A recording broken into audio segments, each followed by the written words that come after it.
Klausies, tu vari mums pastāstīt par savu pirmo? Jā, protams. Atceros to tā, kā tas būtu bijis vakar. Skaista, brūna, slaids, apakšējais augums. Tur patiesībā bija vēl tādas pašas, vairākas. Viss tā kā paņēma ar tādu skaistumu, tā kā ieraugu. Zini, man tā vienreiz bija, bet es paņēmu tikai vienu. Tu spēji atturēties. Tad tu esi tā kā, tāds ar lielu gribspēku, ja? Man tā kā tajā brīdī radās tā sajūta, ka tas ir man atsūtīts, ka tieši man viņas tur stāv, un tad es, diezgan tādā, manierē, pieklājīgā, tā arī klāt piegāju. Bet tā viņām pateica, vai kā tas? Tur runāšana nenotiek. Tas ir vairāk tāds process. Fizisks.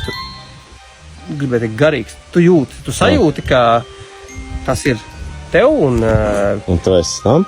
Tai?